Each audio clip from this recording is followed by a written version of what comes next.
Yeah, I'm glad that I wouldn't have known that this is the way that it would have gone. Like at first, I tried to like market my music to like just the norms, I guess, and no one was buying it. So like for a very long time, I was like, Hello, welcome to Metaverse Degen. I'm Lion.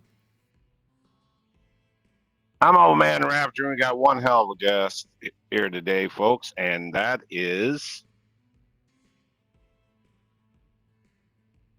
okay. It's when? great. Oh, is that where I'm Yeah. supposed to talk? I'm sorry. That's great. Yeah. What a great start. Hello, I am WhenSnakesSings. I do music and stuff for the VR and furry community. Oh, well, thank you very much for joining us. It's an absolute honor to have you. Yes. Yeah, it's great to Oh, have you here. I'm honored to be here. Oh, so may I ask what got you started with everything, and how'd you get into VR? How did I get into VR? So, getting into VR was during the pandemic when the world shut down. I had no idea about VR and like VR chat. And yeah, well, I was just hanging out with a couple of friends just online while the world was shut down and there was nothing to do. I discovered what Discord was as well. And yeah, I kind of made some friends around the world, and a bunch of them used VR chat, and they used to do like voice trolling stuff. And I was like, you know what, I'm gonna give this a go. Why not? It was on like a really crappy laptop that could, like in the optimized box world, it would run at like 10 FPS. It was so bad. It was not made for like VR chat at all. Um, and yeah, I started making some friends, and I'd always been a closeted furry. I always kept it to myself. But while I was in this game, I realized there was a lot of people that were just fine and open about it. And it's like, wow, you can actually do that and not get like obliterated. Like, what the hell?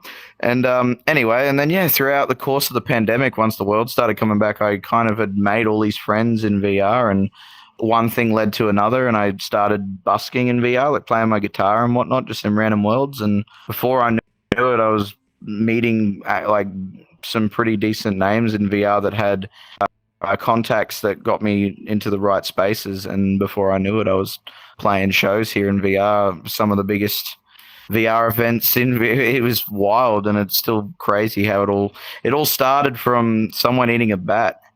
And I know it was a really bad thing, the whole coronavirus, and it was really bad. But without the whole COVID pandemic, I don't know if my career would have ever started. It's a very wild way for it to start.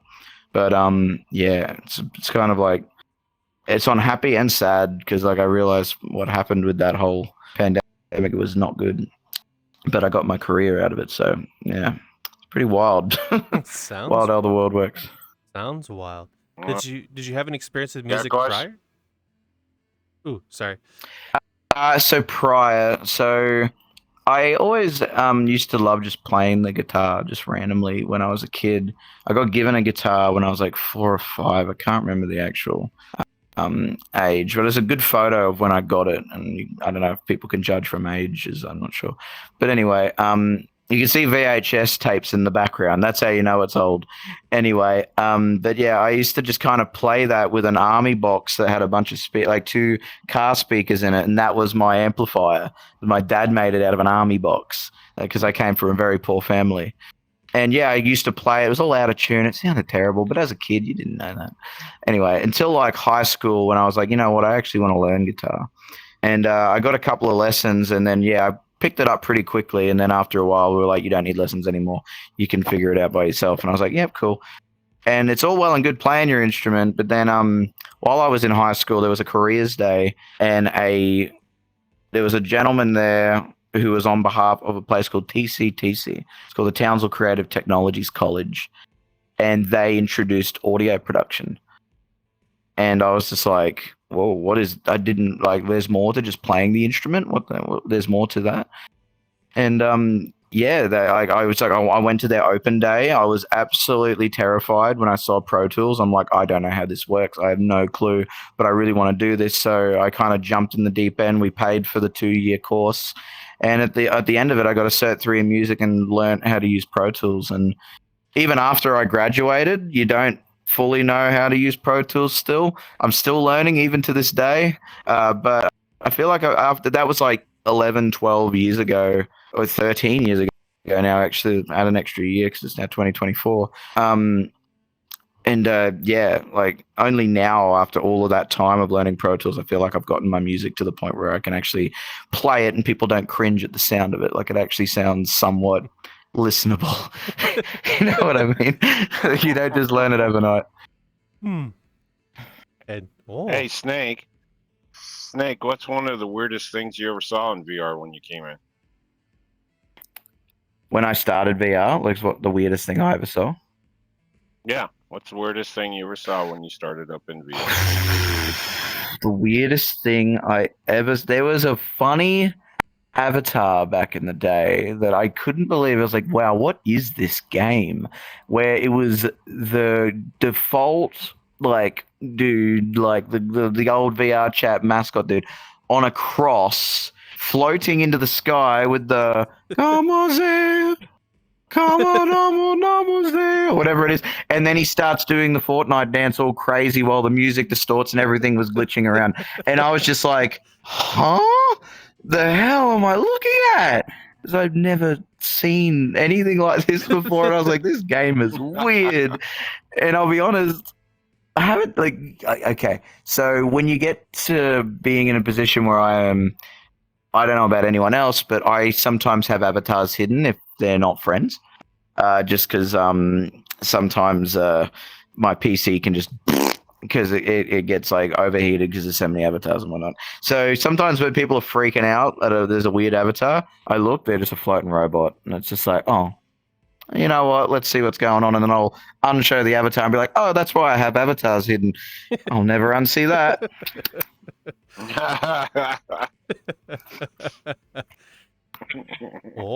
So after you learned what Pro Tools was, did you do anything else with it, or wasn't until VRchat that you actually started using what you learned?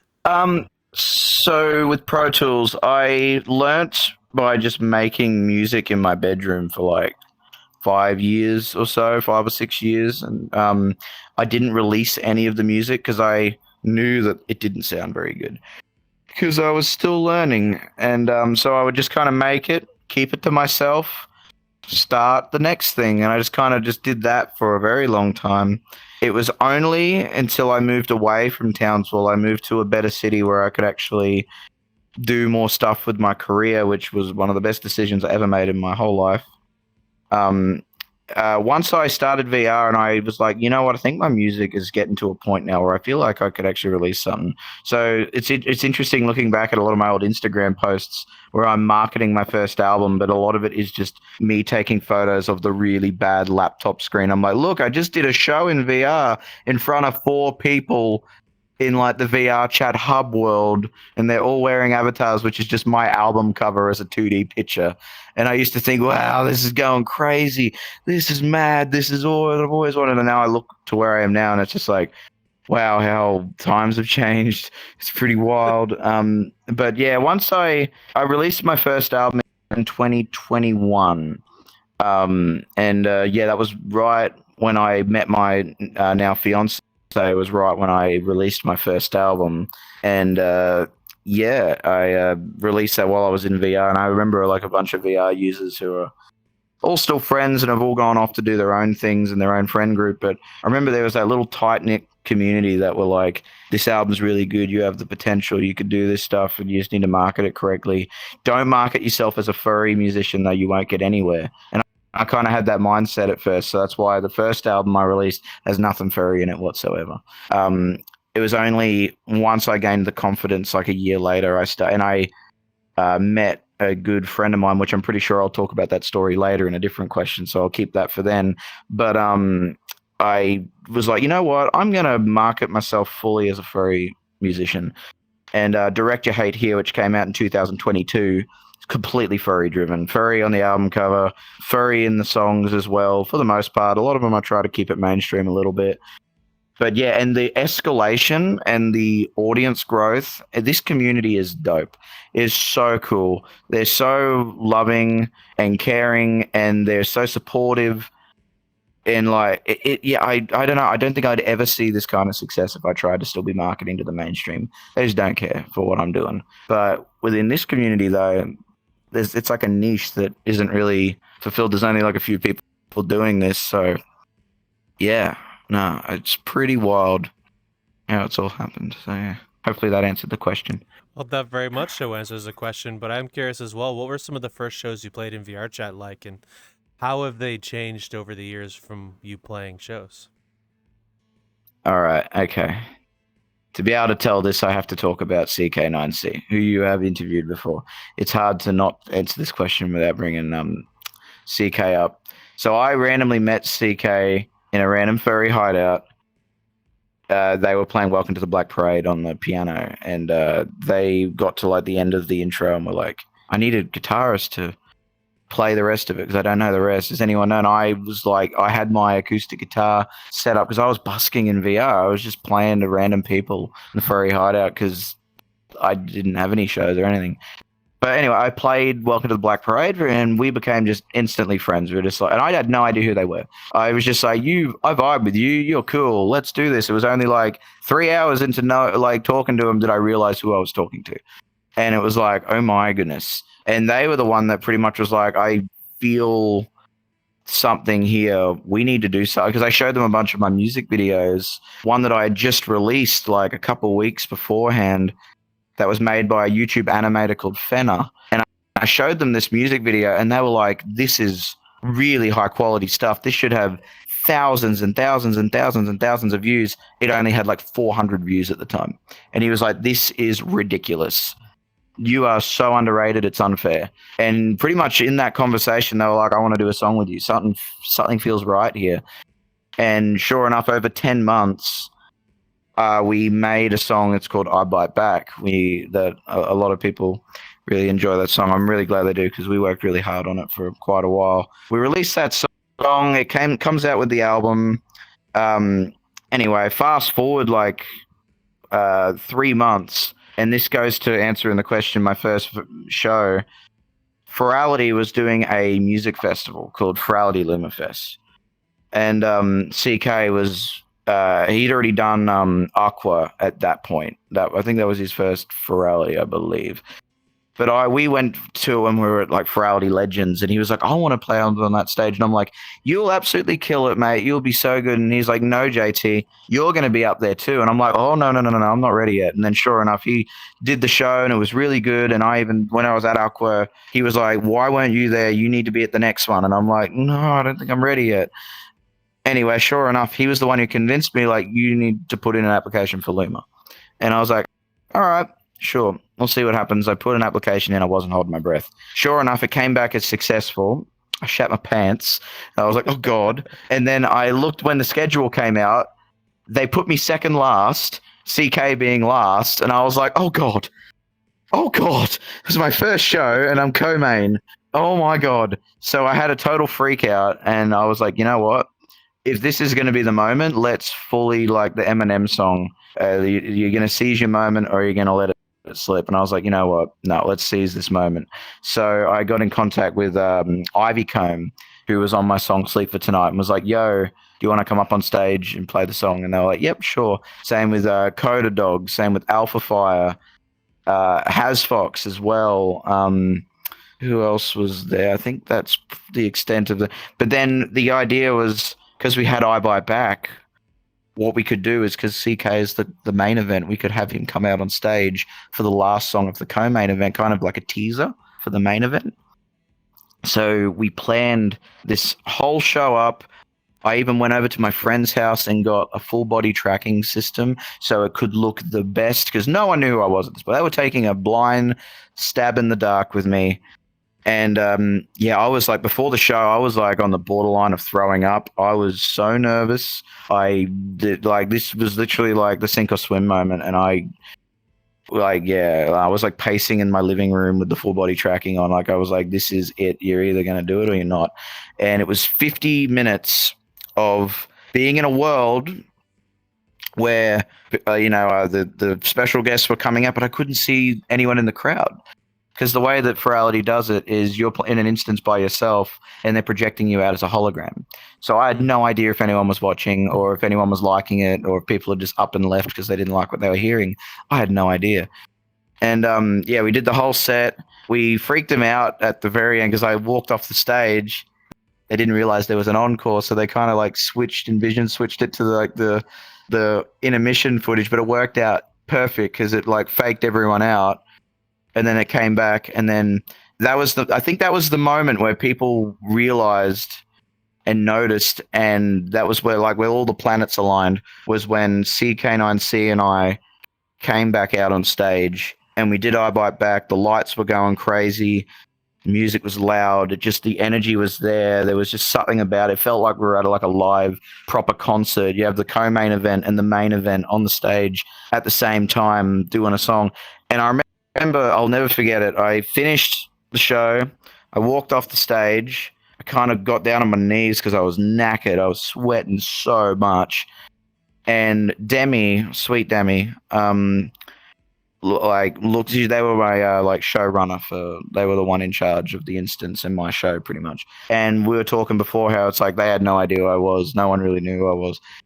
And she pretty much straight up said to me, it was like, if people didn't know who you were before this, my God, they're going to know you now, because the chat on Twitch is going nuts. And they are losing their mind right now. And I was like, really? That's crazy. I hung around with Coda and Ivy and Demi for 20 minutes while CK was preparing for their show. I joined a random world to watch CK's performance. And yeah, Demi wasn't kidding. That was the first time I'd ever been swarmed in VR, and I was completely overwhelmed. I was not ready for what was about to happen. It was pretty wild. And yeah, and then I'll never forget when CK finished their show, they joined the same world that I was in, and me and CK sat down next to each other, and we did a mini Q&A panel pretty much. And it was like, CK, everyone's here to see them, but everyone's like, who the hell is Snake? Where have you come from? What the hell was that? People couldn't believe what was. Yeah, and we were watching the closing ceremony, and I was sitting in CK9C's lap, and they were behind me. And I remember I saw their head pat in front of me, and I looked up, and he just looked down at me, and he said, I told you I get you on that stage. You killed it. That was and I was like, I got so emotional in that moment. It was like, wow. And yeah, that was pretty much from that day. My life has never been the same since, because that was the day, February something or other. I can't remember the exact day of it. Yeah, ever since then to talking to you now, life has never been the same since. Oh, really? That's Nice. a wild first show, I'll say. No shit. That was a long answer to that question, wasn't it? You got a whole life story there. Hey, that's no problem at all. We like that kind of stuff. So how many web shows have you done since? Got it. And how have you seized that opportunity from the Virality Festival? Well, sorry about that. I just had dinner before. So since Virality Luma, I didn't do any other VR shows after Luma for a few months, because it was still a little bit of a slow process after that. But I applied for Silver, with Virality Silver, sorry, and yeah, I ended up getting Silver, but then I completely had the panic attack all over again because they put me last. Before the closing ceremony, I was the last thing, and I was like, oh God dang it. Yeah, so I was all nervous all over again. And anyway, but they also gave me the criteria of you can't play any of the songs that you used in your Luma set. That was the criteria. And I was like, right, so what am I going to do? So instead I did a acoustic set for it. It was a lot more quieter and chiller. And then only at the end did I play a couple of heavy new songs that I had just released before Virality Silver. And yeah, that gig was really, really fun. I really enjoyed Silver. But then yeah, after Silver, I've done, I'll try and list off the top of my head. You got Warned, who did I Wait for This. I've done them twice. They're so good. I've done a bunch of Corbell's events. So the Cease and Desist 1 and 2, the we don't talk about that one. But anyway, I did that one. I think it was 2 of them. I can't quite remember. I think I've done some shows for my good friend Wolfie and Scout the Goldie. Their shows were Ecosphere and Halloween. My good friends Corey and Boxer, they had a event earlier this year called Hex Furry Fest. Played that one. And there was a bunch of other ones too, but I can never remember from the top of my head. But yeah, no, they're really cool. And then up until this year, I did what was the one called this year? Umbra. That's it, Frailty Umbra, and that was a really cool show because I managed to get everybody to feature in the show that was like featured in a song. I managed to get them to come up on stage. It was pretty wild. So we were able to get Chi Chi, Coda Dog, Alpha Fire, Nice the Singing Dog, CK9C, Psychotic Fox. Is there anyone else? I don't want to forget names. Let's go with that for now. But anyway, there was a lot of people. And that show really felt like lightning in a bottle because it was like Luma was really good, but like I didn't have a whole lot. Like I'd had so many more new songs that had come out since my LumaFest set. Like I look at my LumaFest set, 3/4 of the songs I do in that set I don't play anymore. So like because this year I've been doing the Successful Failure tour, and Umbra was pretty much a stop on the tour. And yeah, that show, I was very proud of it. It was high energy the whole. Oh, Johnny K9, that was the other name. Yes, he features on X, and he's part of the intro. I knew there was someone I was forgetting. But yeah, and he's a mad lad. He's a very talented musician in this space. He was on also Automatic Issues, and I think I've got a couple other collabs coming out with him soon. But yeah, and he made his debut this year at Umbra, and yeah, he killed it. And he's doing very good for himself. He's doing very good, and yeah, I really hope that he keeps growing with his career because I really want to see him succeed because I feel like he has the mad potential to really be something in this community, especially in the coming years. So yeah, that's probably one I'd recommend you should interview at some point. There you go. There's my $5 in there. There you go. Well, we'd definitely love to have him. He's always invited. I had a question for you, Line. I got a question. And all the sets and everything else like this, knowing you do your sets and so forth, do you still have the anxiety when you first started? Like when you started, like you said earlier, do you pace back and forth and all that kind of crap before you get started? So, doing a show, this is great advice that I'll give to any musician. If you are doing a show and you are not nervous, there's something wrong. You're not doing it right. Because if you're like, oh yes, my show's gonna be fine, it'll be cool, whatever, I'm just kind of just gonna do it and it'll be fine. That's not the right mindset to go in with a show, and I don't think your show is gonna be very good. When you go in nervous, it means you have that energy of like, I want this to be really good, and I know of the effort that I'm going to have to put in to make this really good. And like that nervous energy, you need that and channel that while you're on stage. So pacing back and forth, drinking water, twiddling your fingers, like that nervous excitement and also anxiety as well is perfectly healthy. And it's natural. If you are going on that stage and you're like, oozing confidence and you're just like, nah, it'll be fine, I don't get nervous anymore, then it's like, I'd reevaluate what career you're doing. I'll be totally honest. That's just the way at least I feel about it. But yes, to answer your question, yeah, every show you always have that nervous excitement of, I don't know what's about to happen, but you got to like, when you get up on that stage, you've got to captivate them and grab them and pull them in and hold them for 50 minutes to an hour, because you can let it slip sometimes if the energy's not there, or you go on stage and people see that you're bored or you're not having fun. The crowd is not going to have much fun. But if you're on there, you're excited, you want to be on that stage, people ooze off that. They love that, and people will just go crazy for your show and have fun at your show. But yeah, no, definitely always have that excitement, energy, and anxiety always before a show, but that's perfectly fine. I had another one for him. Have you ever thought of doing it professionally in real life? Oh, it's lucky that you said that, because last year I did branch out into real life, and it was so fun. It's been so fun. I love VR shows. They are a brilliant way to play to people all around the world, all in one go, and it is really fun to do that. Don't get me wrong, but when you step into a room and there's a big PA system, giant big projectors, a crowd of people that are physically there in real life, a big stage with big fancy lights and lasers, and you've got your guitar around you and you're about to go up on stage and you hear people chanting your name or a song that you've made, there is no other feeling in the world. And I have been honored to feel that feeling now. I think it's 5 or 6 times now, because I did my first ever real life show, believe it or not, was out in the middle of the bush, out in the middle of nowhere.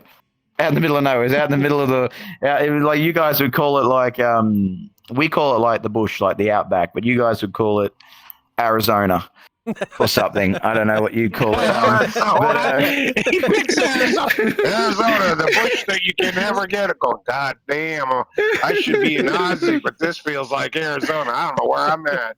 Damn, I should have parked the car in the parking lot and walked this far. I was a dumbass. I'm kidding. Yeah, I'm kidding. No, it's cool. I'm kidding. It's cool. But anyway, no, my first show was out of a shed. I was playing out of a shed in the middle of the bush. It was an event called Pause Outdoors in 2023, and that was the first ever time I played a gig. That's the most nervous I've ever been, because it was my very first one, and also I didn't want to do a full hour set. I only did a 40-minute set, and I kind of regret doing that, because when you get to the last song, you're like, oh, I don't want to finish yet, but I've already made the set 40-minute song. There's not much more I can do about it. But yeah, I remember I did that gig, and I remember my good friend who works the AV at a lot of furry cons here in Australia, he goes by Jahari. I remember afterwards he picked me up afterwards and just like nearly like broke my back pretty much. I feel like I felt my back crack when he like picked me up and hugged me, because he was like, we need more people like this in this space, especially Australia. And this was my, again, sink or swim moment. Let's see what happens. It could fail. It could be great, but it went really good. And I remember, he like picked me up and was like, that was dope. Hell yeah, we need more of this. And yeah, it was like 2 months later, a month later, I did a show for an event called Tales of Terror, and that was like a little bit more traditional one. It was at like a convention. It was in like a big ballroom.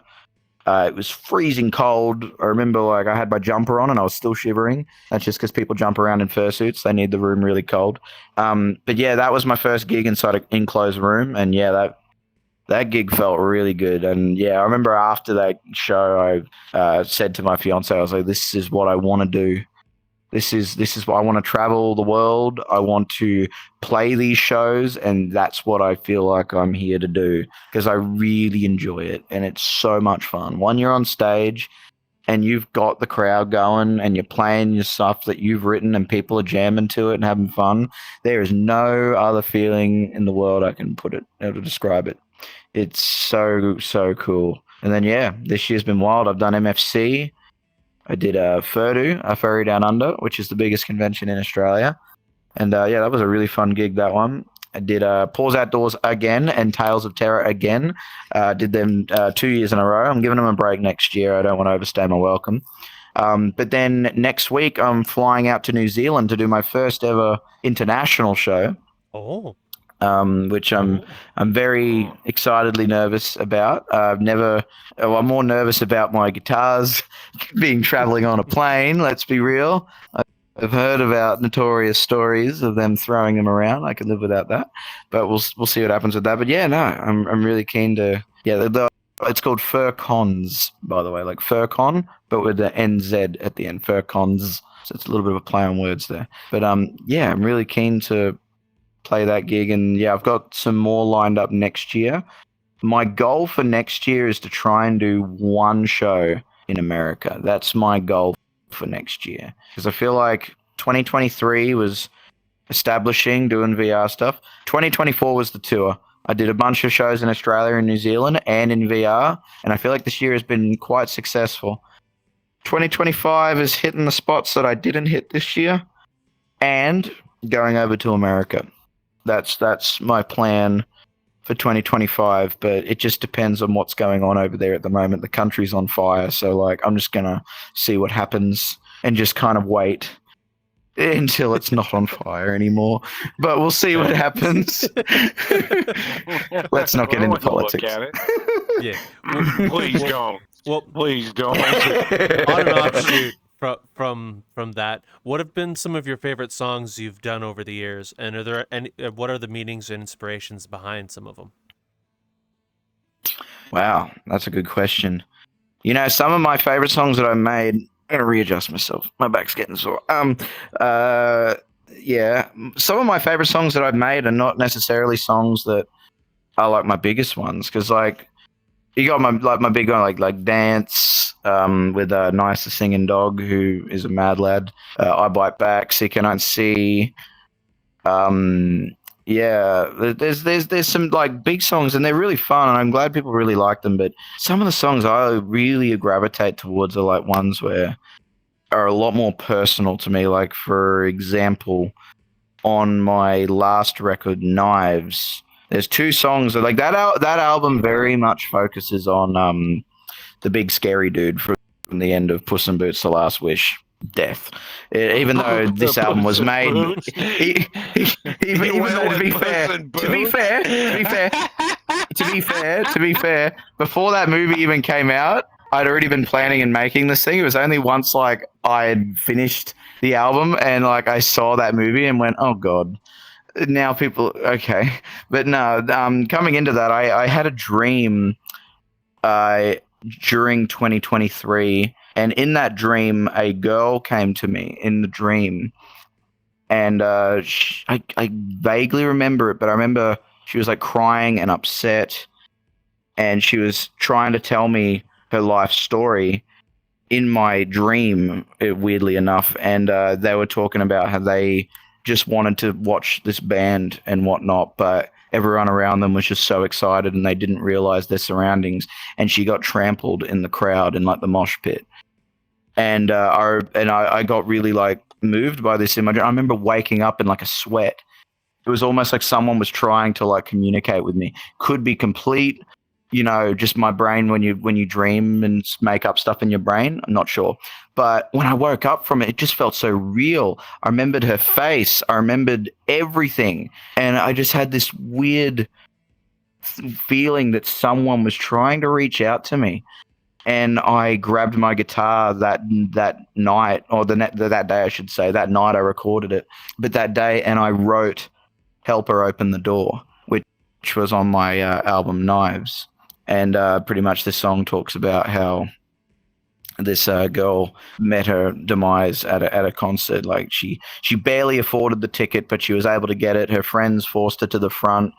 They didn't even hear her hit the ground. And the whole chorus of that song is, what is the point of death if we can't profit from it? You know, if there is a land up there, oh, please God, help her open the door, because I think she's trapped in limbo somewhere. She's not quite up there or down here. And like it was just kind of, and at the end of that song, there is this kind of very emotional climax where she might be going to heaven or she might be going to hell. We don't know. Like it's like he's like screaming, please God, help her open the door. The music is getting sinister and dark and like really twisted, almost like a disturbing circus almost in a way. And it all ends. It's a 7-minute song. It's a long song, but I made that song. And I every now and then listen to it, and I think that's some of my best work because I'm just like, it's emotional. The lyrics make a lot of sense. It's not mainstream in the slightest, but, you know, it doesn't need to be. And there's a similar song also on that Knives album as well, which is one of my other favorite songs, which is about a good mate of mine who passed away trying to help people in the Ukraine. He flew, I went to high school with him, and he flew over to Ukraine to help out, and he unfortunately ended up getting shot on Halloween, believe it or not. And he passed away, and I found out literally 2 days before that Tale of Terror concert that I did, that my first like indoors convention one, and I ended up dedicating that show to him at the end. I said some words. It was after that I just had this feeling. I was like, you were so brave to do that, mate. And I feel like no one is giving you the credit that you deserve. That like you went over there, you did something that no one else, like I wouldn't be able to have the guts to do it.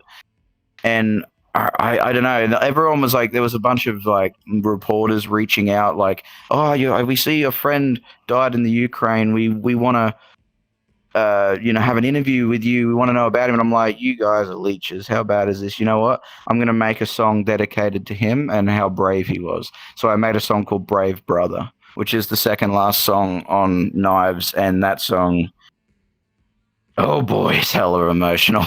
It's a very, very cathartic song for me. It's a way for me to help grieve his passing. It was a good way to like kind of put my sad feelings and everything I was feeling about it. I was able to channel it into music, and it was a better way to be able to express how I was feeling about it at the time.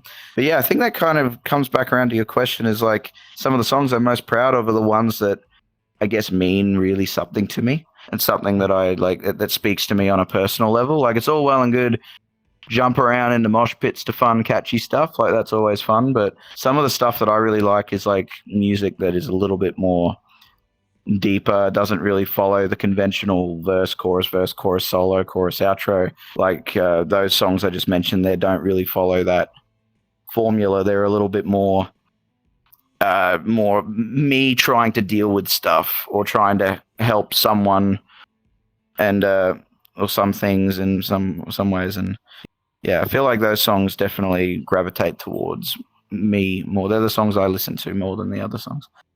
Okay.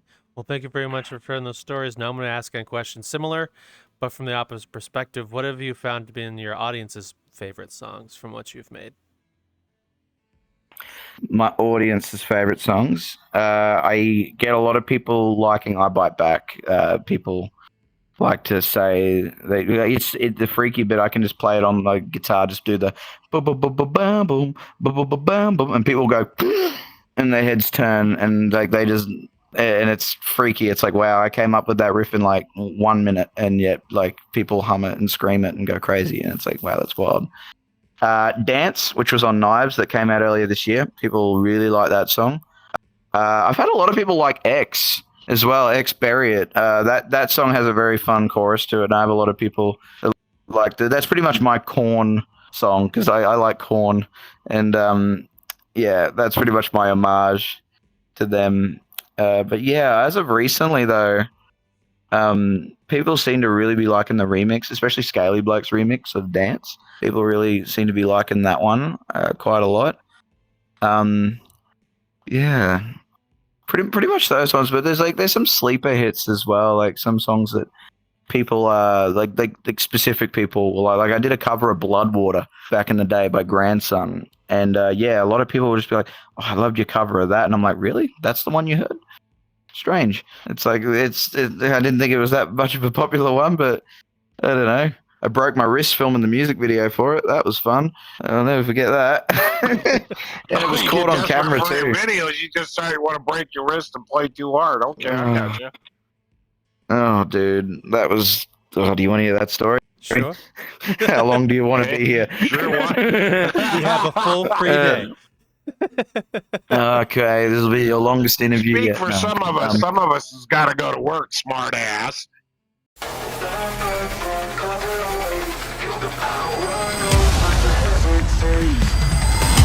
Flashing lights, hear the crowd roar.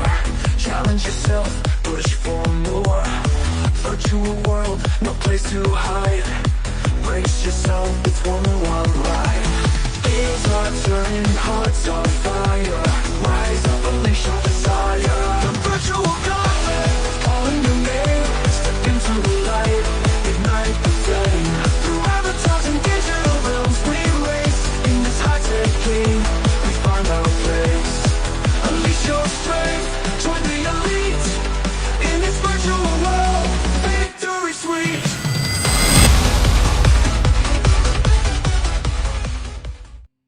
Fuck, I want to hear how he's got it. Yeah, I just tell my boss, fuck you, I don't want to play in shit today working with a plumber. I want to hear this boy talk. Yeah, you're probably looking at me like, what? But no, you could.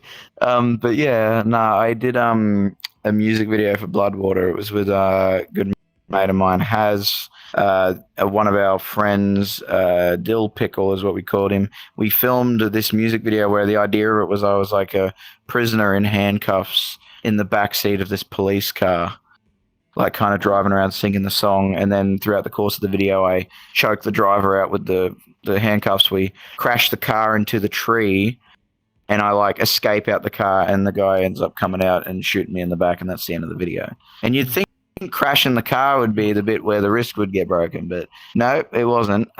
So my friend Haz was the one who, I didn't want him to be in the car when he do. I just wanted him to push it into the tree, but no, he insisted on driving it in. And I was like, okay, please don't die. Anyway, so he rolled it into the tree, and it was a really wicked shot. I was the one with the camera getting that shot.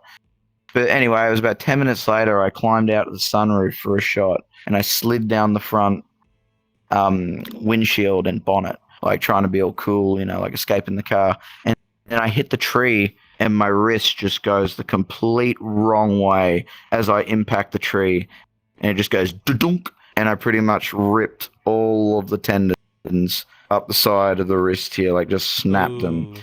And it was the most gut-wrenching pain, but I kept on. You can see in the video, it happens. I go to put weight on it, and I immediately lift my arm up. I'm just like, oh God, don't do that.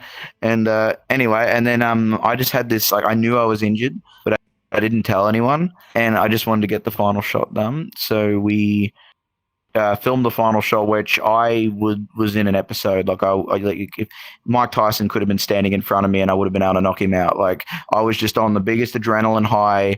Like, like I was not there. And you can see it in the footage. Like, I look scary. I don't look like myself. And I'm like rapping to the camera and talking to the camera, like singing. And yeah, it's pretty freaky looking. Like, I don't actually remember filming that bit, and I like threw myself onto the ground at the end of that shot as well, and I landed on my arm. It would have hurt like a mother dugger, but I don't remember any of it. I was in an episode. I was like in another place. And then yeah, after I dropped everyone home and I dropped him at the airport, the next day I went to work, and within 5 minutes of trying to operate my ride, I knew that I was like, I've done something really bad here because it hurts so much. And I just reached out to my supervisor. I was like, hey, I'm going to have to do it. And everyone knew that I'd filmed the previous day. They knew that I was filming something. And there was the rumor going around that there was a car crash. And the rumor was, JT broke his wrist in a car crash. Not true. I broke it hitting the tree. How lame's that? But anyway, I went, and the doctor looked at what I'd done, and he put me in a wrist restraint for like 3 months. And it was not fun. I did not like that wrist restraint at all, and painkillers, because it had to heal on its own, and I had to do light duties for 3 months. And then 1 week out of getting out of my wrist restraint, I met my fiance. And they didn't get to see me in the wrist restraint. Luckily, they might not have liked me if I had been in a wrist restraint. Who knows? Yeah, but nah, it's funny how the world works. But yeah, be careful. Don't do your own stunts when you're filming. That's my advice. Oh, sounds from everything you've heard so far that you've been on a wild ride since hopping into VR. Have you been able to see VRchat the same since you've initially started, or has it all just been one ride? Oh, it's been one ride, honestly. Like starting busking just in the the VRchat hub in an Avalia. Well, originally it was a Phineas avatar. Just from like the generic world where you get your avatar for the first time. And I would just sit there with my little microphone and just sing songs for people.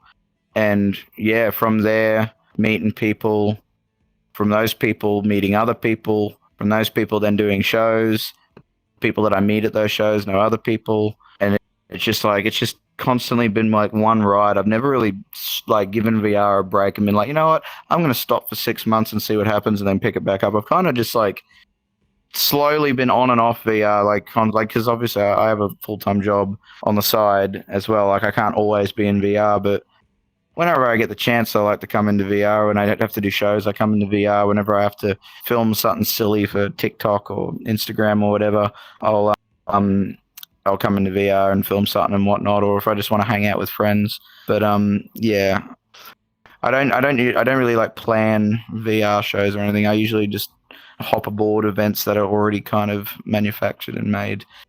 That's kind of how I yeah, I don't know. So it's kind of been just one ride, and honestly, I don't know where to go from here really, because I feel like I've kind of hit the summit playing playing all these shows and doing my things and whatnot. Now, the next step is playing furry conventions in real life. And this year I've kind of, at least in my country, I feel like I've hit the summit of that. I've played a good chunk of the conventions here and it's gone really well. The next step is making it overseas. So I've got New Zealand and a couple in next week, and then hopefully either 25 or 26.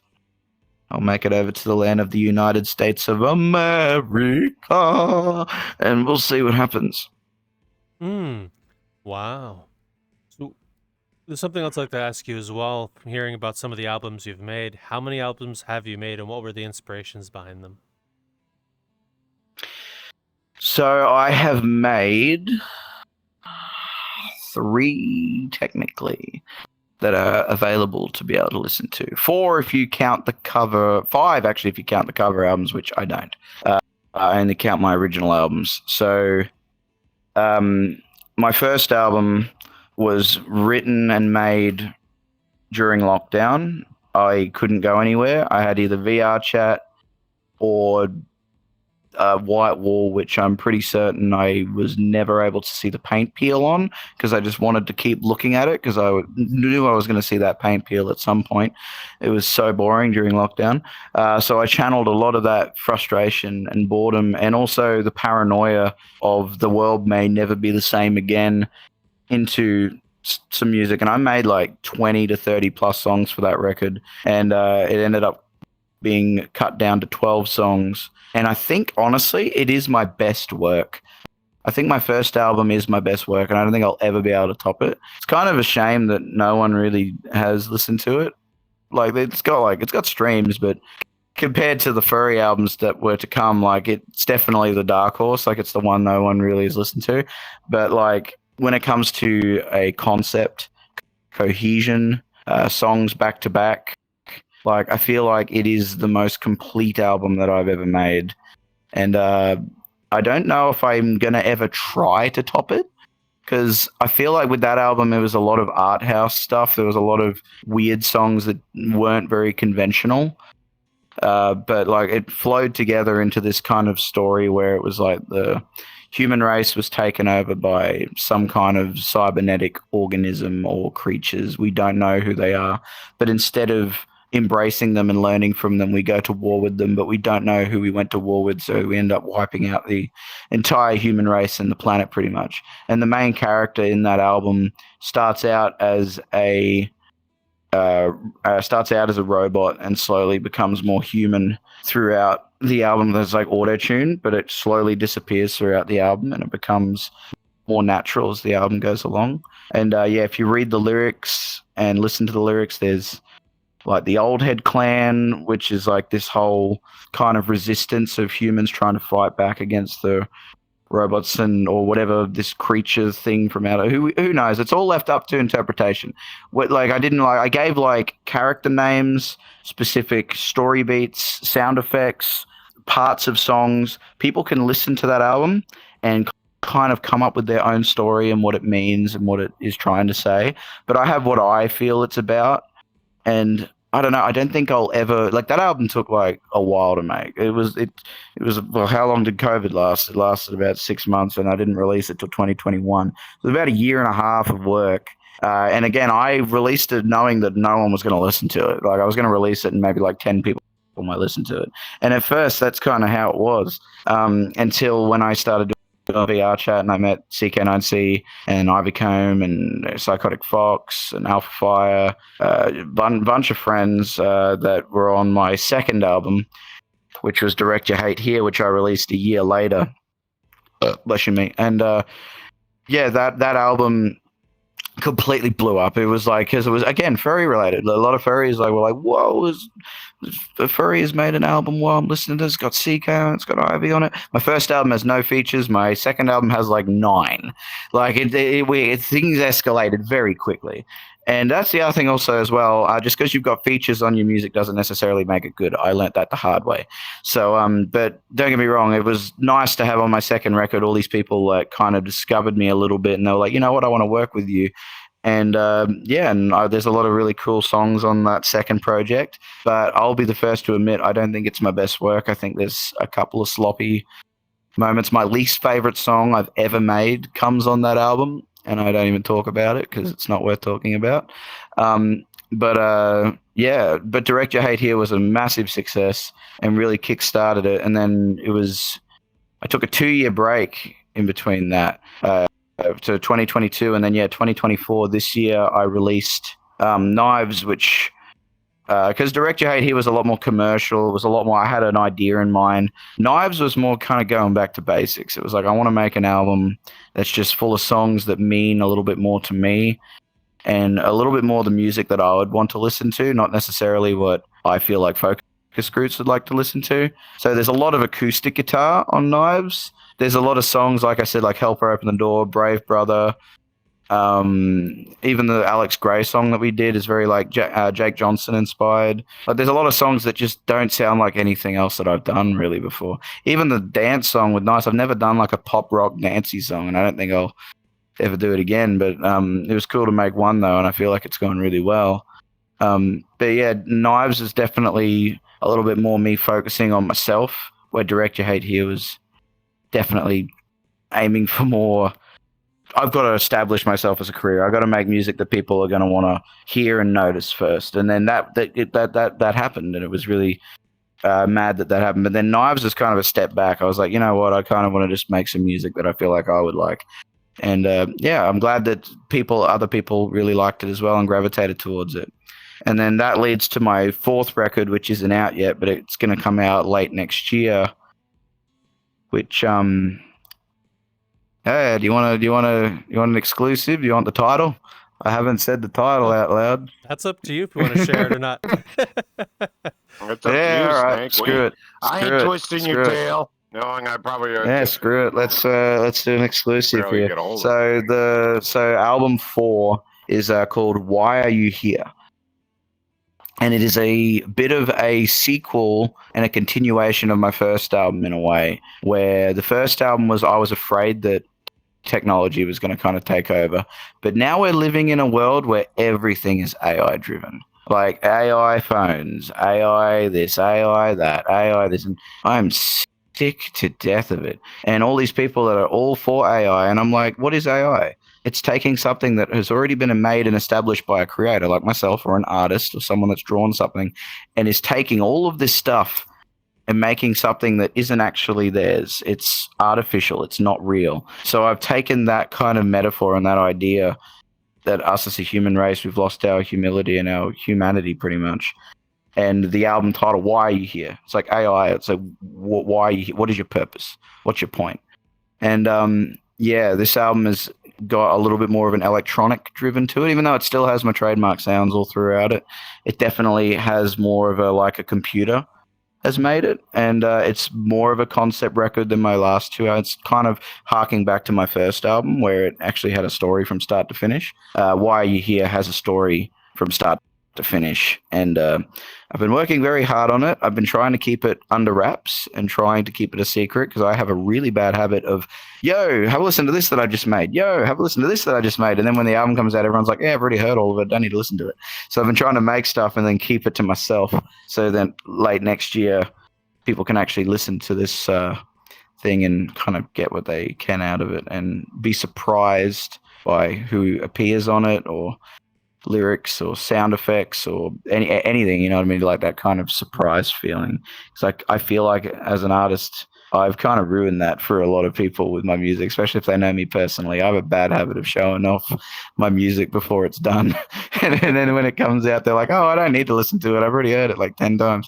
So I've been trying like darndest with this new record to try and keep a lot of it under wraps. And there's only one song released so far, and that's the collab I did with Johnny Canine, again, which is Automatic Issues, which I'm very happy with that song. If you like Linkin Park, you'll probably like it because it's heavily inspired by old Linkin Park style music. But yeah, anyway. So what made you I want got to... another question line. All right. Another one. Hold on. Out of all the musicians out there in the real world, what's your favorite that inspires you? What singer in the real world, besides your own music, there's a kicks couple. you and wants you to wiggle your house? Wiggle your ass, House. Where'd I get House at? I don't know. I need more coffee. Oh, coffee. Okay, so my favorite ones and ones that inspire me. So it's weird. Some of the tastes in music that I have do not reflect the kind of music I make. So, like, one in particular is Chris Martin of Coldplay. I really like his stage persona and how he sings and interacts with the audience. I think it's really fun, and I think he's he's a master at it. I actually chose to not go to their concert because I chose to play in New Zealand and in Brisbane instead of going to their concert, which I'm probably going to live to regret that. But oh well, we're in the now, so whatever. Other ones though that I really like, I love. Okay, it's a band that I've kind of outgrown a little bit, but I still like their old stuff. But that's Muse with Matt Bellamy in the lead singer and guitar role. Love his stage persona. Love the way that he really feeds off the crowd's energy and his improvisation on the guitar. I love that stuff, and I really try to channel that as much as I can. Like when I'm on stage, sometimes I'll play it differently than how I rehearsed it just to see how it would sound just in the sparing of the moment. Because why not? That's just kind of the person I am. But yeah, people like that. Are there any other ones? Like, it's weird. A lot of my influences don't come from this fandom at all. They come from, yeah, like kind of more mainstream music that I listen to. But who was the one I discovered recently who I've been really listening to a lot? There was one recently. It's just left my brain. I just had a mind blank. But those two especially the Matt Bellamy one. I've been listening to Muse for a very long time. But yeah. Cool. Well, I'm gonna switch from my original question. I was gonna ask to this: what have been some guides, or I'm trying to think of the better word, someone who's helped you along with your music or here in VR and your performances? Initially, it would have definitely been CK9C. They were the one that really pushed me forward to try and get me to actually like at first I like whenever they would be like, "Yo, you need to play this," I'd be like, "Bro, I'm not ready yet. I'm not ready yet. I'm not ready yet." But they were the one that convinced me that no, I actually was ready for it. And yeah, so they were definitely in VR, one of the first ones. But yeah, since I've like in the last like 8 months, there's been quite a few of them. Like Glitch the Fox, Mad Lad. They've been really pushing for shows with me, and I've done a couple of shows for some of their related events. Clabell as well. What a mad lad. Warned as well. There's a lot of the guys that work for like Waterwolf and whatnot, like Engineering Isaac as well. They're like, we need to get you up on our stage. And I did a show for the Scratch Club earlier this year, and that was a fun show. I really enjoyed that show. But yeah, they see what I'm doing and they're really supportive and they want to help out quite a lot. Yeah, Warned as well. He falls into that same category. I did the eye weight for this with him, and I always show up to his events. Like I try to show up to as many events as I possibly can, even if I'm not playing them. I just like to show up just to give my support. Like, you know what I mean? Like I don't intend to go there with the hope that people surround me and say my name and yes man me, because I'll be real, I don't really care for that mindset or have that mindset, and I don't really like. I join to just kind of like, well, people that know me will know this. I kind of join and I kind of like take the mickey out on. I kind of have like, I'm here to like be a bit of a class clown sometimes. Like I like just to have fun and joke around instead of being like, oh yeah, I do this because I do this, and sell myself and always talk about me. I don't like that stuff. I kind of like join and I'll have my sound pad and I'll be like joking around playing silly audios and making people laugh and kind of having fun. That's kind of the vibe that I go for and whatnot. That's not necessarily I do that these shows. Obviously I listen to the music, but that's just in general. But yeah, there's a lot of communities. There's not a whole lot of communities in VR that haven't seen what I'm doing and have completely supported it. I can't really think of any that haven't not supported it. But yeah, the Waterwolf people are mad. The I wait for these. I wait for this. I should just say I wait. Actually, sorry, because that's where they. That'd be a good interview as well. Warned who does the I waits. That'd be a good one. Wow, yeah, I'd figure you'd say his mom was there. You know, I just figured I was waiting for the mom to come out and go, well, yeah, mom's always there. Yeah. Most people say My mom's always mum. there. Are you saying about my mum? Like my first name, Yeah, my mum. yeah, your mom. Most Um, people when we my interview them, my you mum. know, get my parents and my mom are my biggest supporter and everything else like Yeah. this. But Uh. Yeah. So my mum is a total sweetheart. She's always supported my music. Yep. But since because we moved away together. Originally we escaped because my father isn't very nice. He's not a very nice person. So my mum and I kind of like when he did something, which I won't say because this is the internet. I don't want to out the story because it's pretty bad. Anyway, when something happened, we kind of took the moment to just get out of there, pretty much, and we kind of left that life in the dust. And after a couple of years of trying to get her life sorted here, she had to move back to the hometown. So I haven't my whole career and rise and whatnot. My family hasn't really been around me. Like I'm estranged from my sister, estranged from my father, and I see my mum every now and then, but that's only when she comes down for either just to catch up with people like myself and like her grandparents. Like the rest of my family are all down here, but my main family they're all back up in my hometown, which is like 1,700 kilometers away. So yeah, but no, I like when it comes to like the furry stuff and like the music, the scene that I've done. Like a lot of them are just friends and people that I've met in VR are the main people that support and have pushed it along. Honestly, when I was obviously like playing like busking in the streets and playing gigs in pubs back in the day and whatnot, family was there to support and they were the one that pushed for it. But I don't see that as like my career or anything. Like that's not what I strive to do or anything. I wanted to play main stages and do bigger things. And to be able to do that, I kind of had to leave home.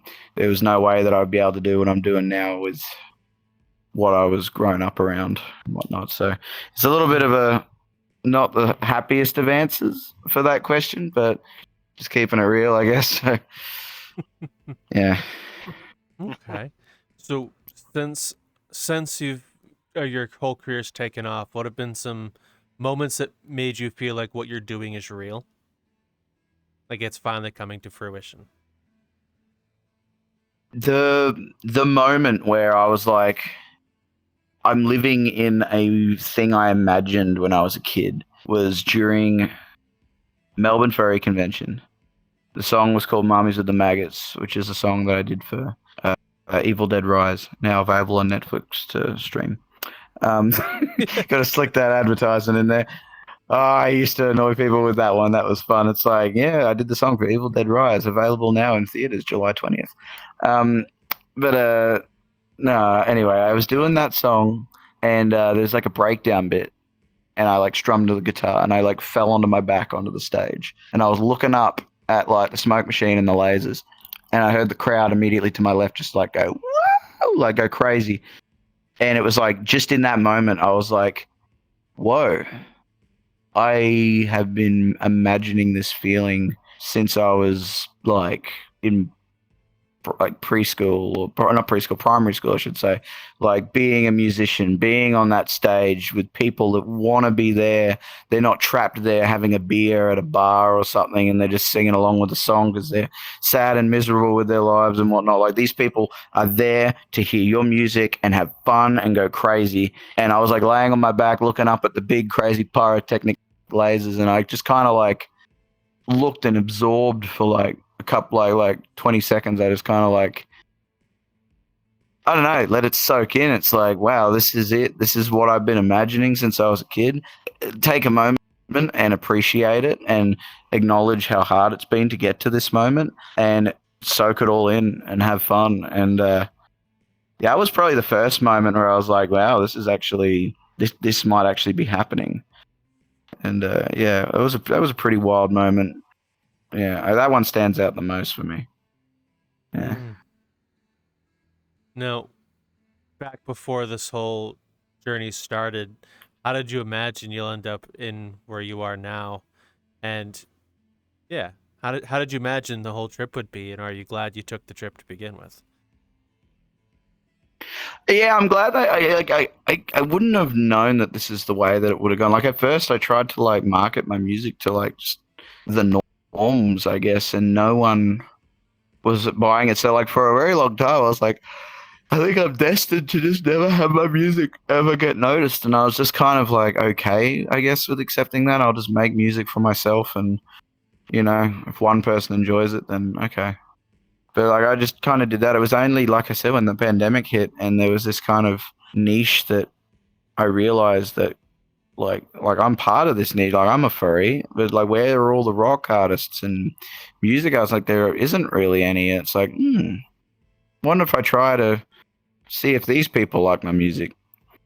And yeah, sure enough, like within a year, it's like, yeah, it's pretty wild. I would like if I had to go back like 6 years ago and be like, yeah, this is what you'll be doing. I'd be like, what is VR?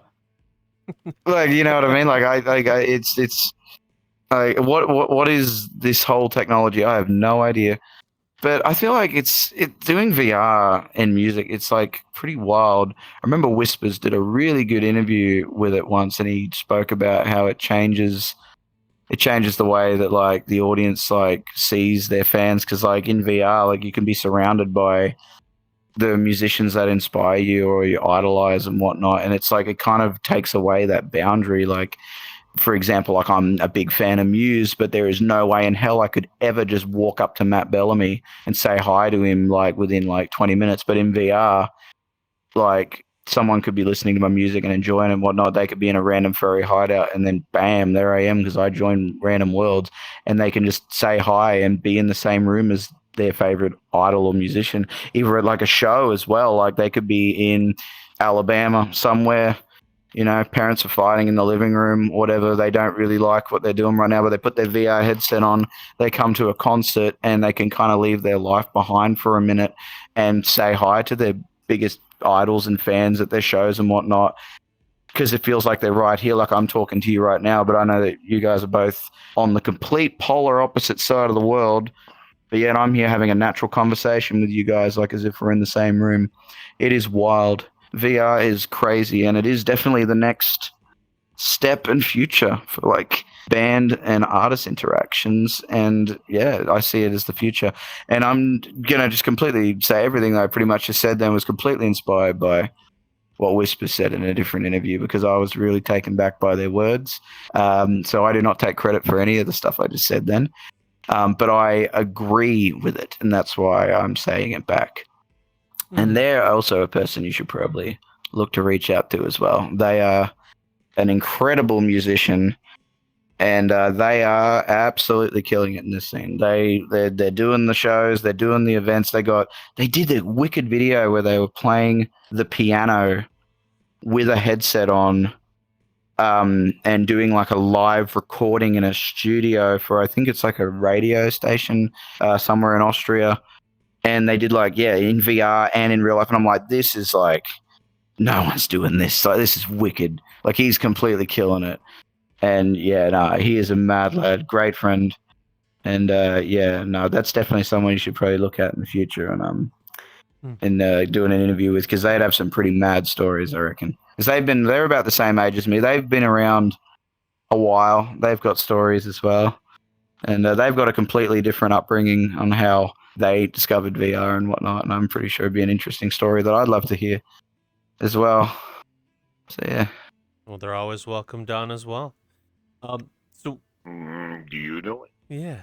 So what have been some of your favorite moments of the things you've done in VR, things you enjoy doing here? Things I enjoy doing, I love coming to music events and listening to other people play. And yeah, it's that stuff's always nice.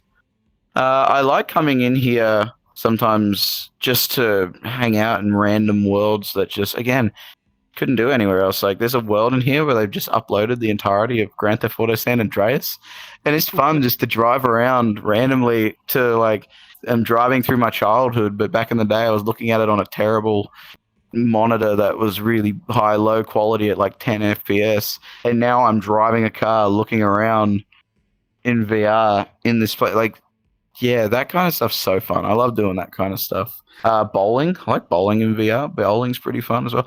Flying jets. Jets are really cool to fly in VR. Love doing that stuff. I do my rehearsing in VR. So for my IRL gigs, I play in VR. So the trick with that is like I live with my fiance and 2 other housemates, and they get sick of hearing my music all the time when I'm rehearsing because I'm playing them out of speakers in my bedroom, and it must get very annoying. So what I do is I go to this world that's like a stage with like lights, so I can immerse myself a little bit. I have my headset on with my headphones, so all the music is kept to myself. I plug my amplifier into my Avid Fast Track Solo, which then goes into my computer, so I can hear the output from my guitar, which goes into my headset as well. So all of the music and sound is kept within the headset, so that way I can rehearse to myself in my bedroom without annoying everybody in the house, pretty much. And the other thing that's fun with that too is with the headset on, I can't see what I'm playing, so I'm forced to not look at the guitar while I'm playing, because while I'm on stage, I've got to be like looking out at the crowd and talking to people and whatnot and like having fun. I can't be just always looking at the guitar because no one wants to see you just always looking at the guitar. That's boring. And also, these are my own songs. I need to know how to play them off by heart without looking.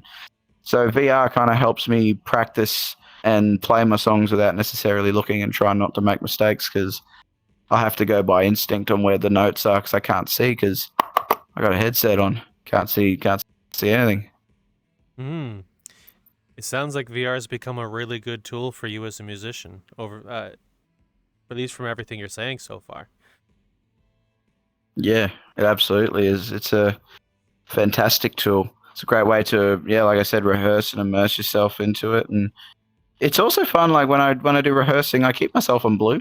So people know I'm rehearsing, so sometimes like people will show up and like I'll create like a group instance from my group, which is the Snake Pit, which if you're not in it, you should probably join it if you want to see any upcoming shows. Wink, wink. But anyway, that's for anyone watching if you want.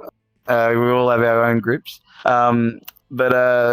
Yeah, like I'll just create a group instance and someone will be like, oh, wow, there's a group instance, and they'll join. They might not necessarily be friends with me, and they just say, whoa, there's Snakes right there. Wow, I've been listening to their music for ages, and while I'm rehearsing, I'll just talk to them while I'm playing the guitar, and it kind of distracts me, so I'm, again, forced to kind of talk to someone and play the guitar at the same time without looking and trying not to make a mistake, so that way I know it off by heart.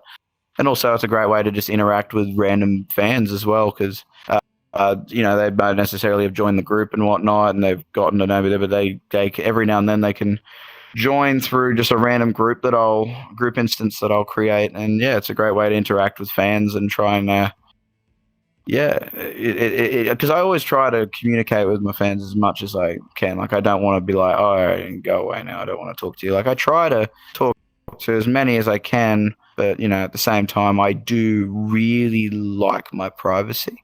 I do like keeping to myself sometimes. Like, if I want to be private, I'll make it known. Like, sometimes I'll just be chilling and hanging out with friends, just like looking through like an organism world or some kind of thing. And if some random person joins and they're just standing right here and doing nothing but repeating my name over and over and over, yeah, especially if I'm like not in like the performer mindset, I'm just kind of hanging out with friends. Yeah, sometimes it's like, all right, yeah, time and place. Okay, not right now. It's like, it's all well and good, but yeah, I do really like my privacy. So like, yeah, I try to like, when I hang out with friends, sometimes I try to stay on orange, but sometimes I forget and it goes on blue, and it's like, now I've got people here that is just like, they're not here to have fun and hang out and do like games and stuff. They're just here to stand right next to me and just do nothing but stare and say my name over and over. And it's just kind of, it's not, I don't like, it's just not me. I'm not one of those people that needs someone around me at all times to say my name to justify my own existence and happiness, having people around me to say my own name. I'm not like that. I like being able to kind of just be with friends sometimes and just like be on the same level with everyone else.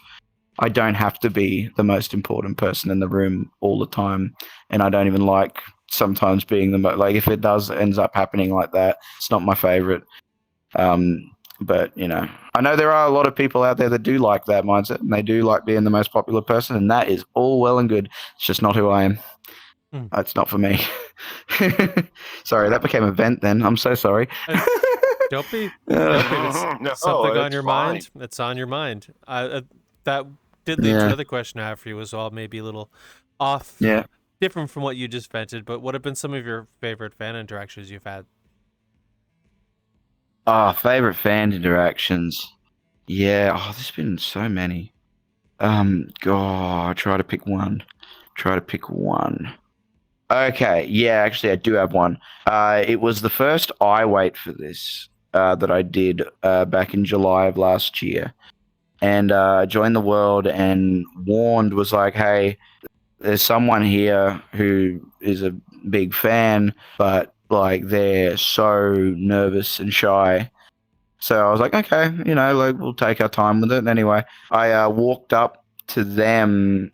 Warren told me to, and we walked up to them, and they just looked up at me, and all I could hear was just hyperventilating. And then the headset fell off, and they just crumpled up, and I was like, oh god, did I just kill them?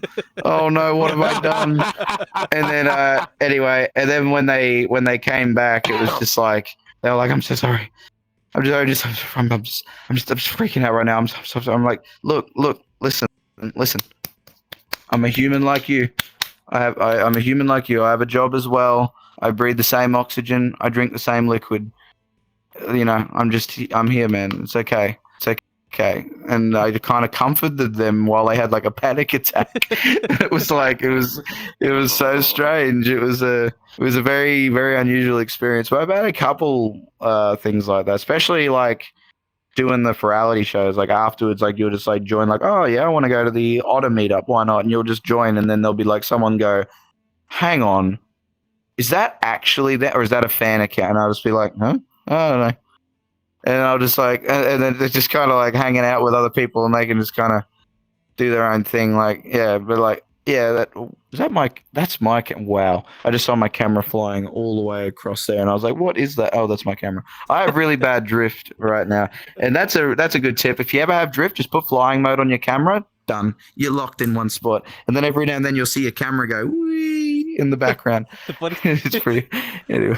I just tried looking for your camera by opening up the little hand menu, and I have no idea where it is in the world. You saw it? I didn't. It's gone. It's somewhere over there. It was somewhere over there, but it's gone now. But yeah, anyway, that was funny. But yeah, I've had a few of those, and yeah, a lot of them do kind of blend together, and you kind of. But that one stood out. That one was pretty wild. Yeah, I remember that. Oh, and there was one too. He's become now since a friend, but I didn't know them at the time. But the name I mentioned before, Johnny Canine, after the Silver show, someone tagged me in a video that he uploaded onto Twitter, and it was just the rest of the instance was kind of chill. No one was really moving, and he was headbanging and going absolutely crazy. I was like, what the hell is this kid on? And I want some, because Jesus, that energy, my goodness, I was blown away.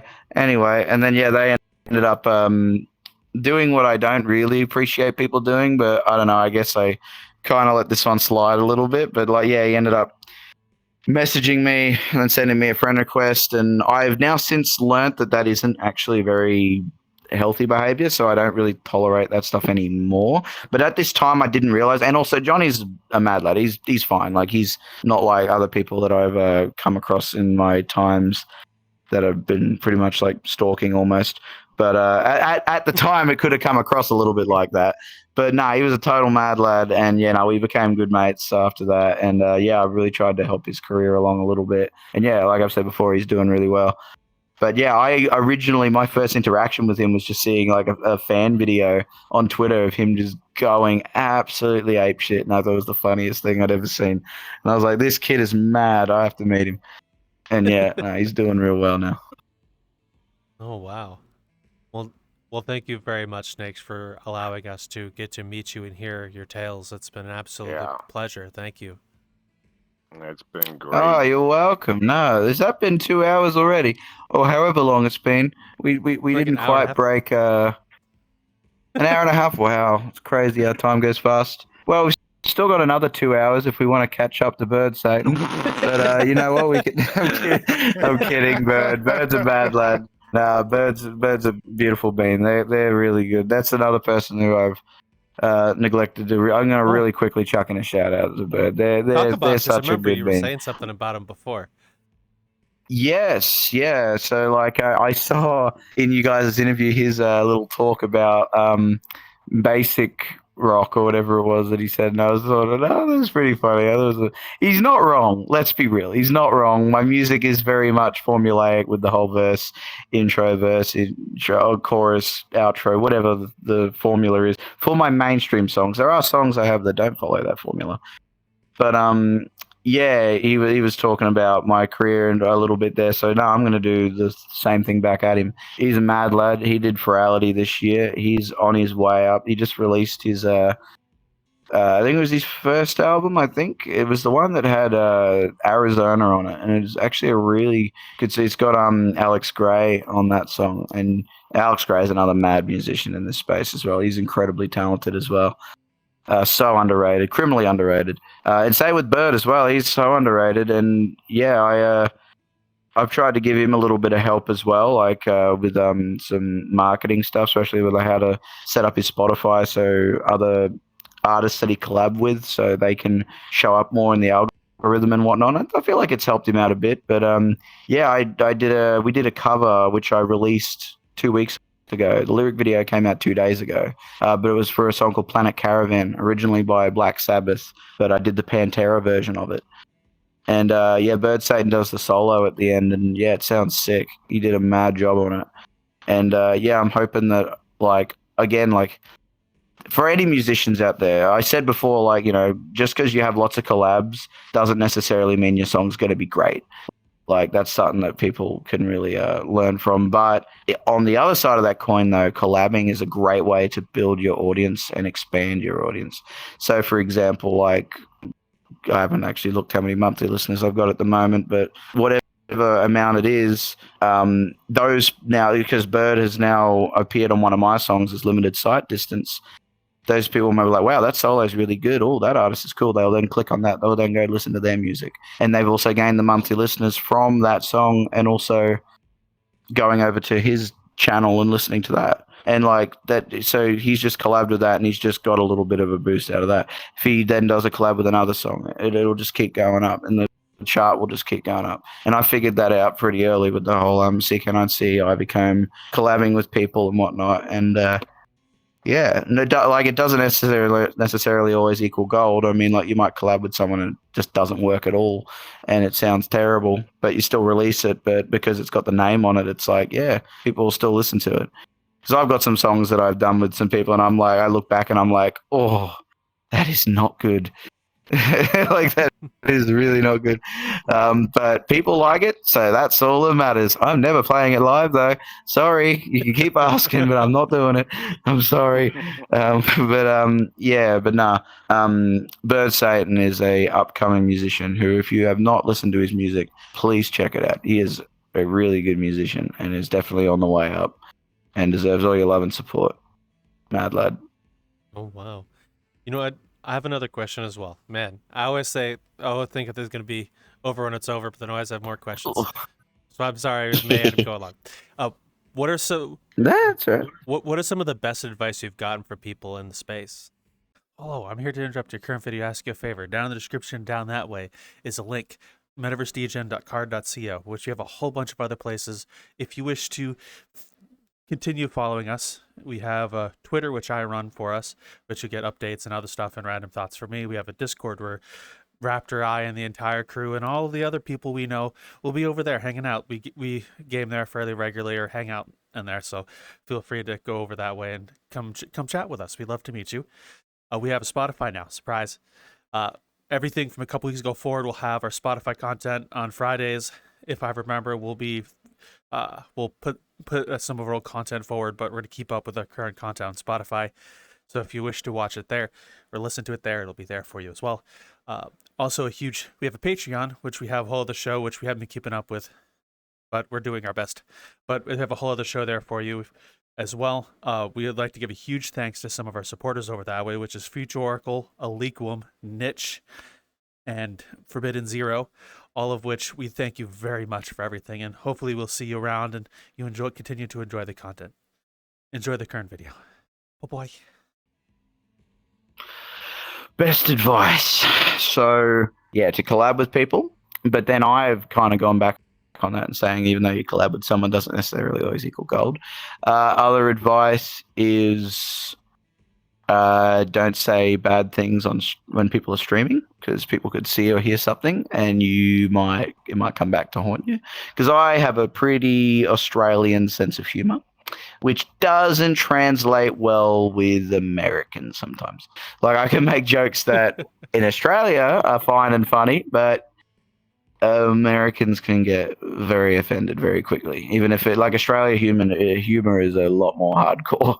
So I have to be very, very careful sometimes when I am chilling in VR around random people, and they might be Twitch streaming and be like, all right, I got to be careful what I say, because I might say a joke that in Australia is cool, but in America might not be.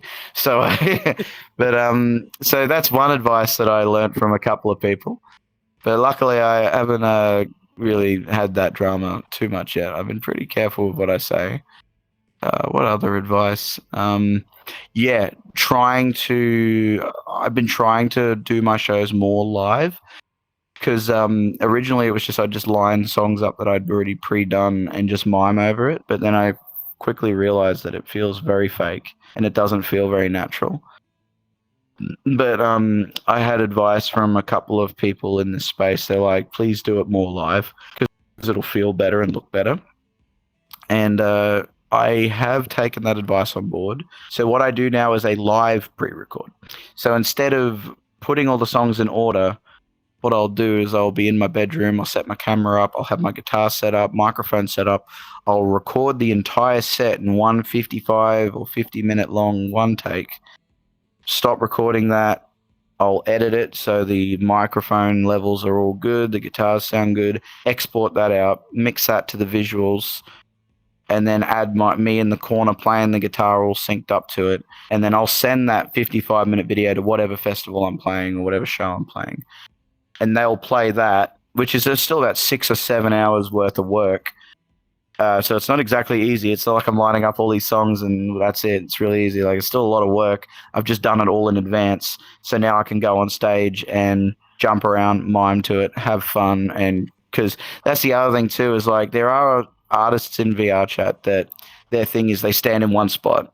They're playing their instrument in real time and singing in real time, but that can kind of be a double-edged sword. It's very impressive that they're doing that, but sometimes the audio quality and the sound that comes through isn't the greatest sometimes. It might sound a little rough because it is ultra hella live, and you can kind of tell that's not what my act is about. My act's more about jumping around, having fun, let's break faces, the smooth running of it. It's meant to feel like a full-on live show, as opposed to look at the technology feats that I have that I can play and do. And also the other thing too, I'm in Australia. I got poo-poo internet. I got terrible internet in Australia. So it's very hard. And also I don't have very good technology. My computer that I use to make music is on it. I'm pointing at it in real life. You can't see it, but it's over there.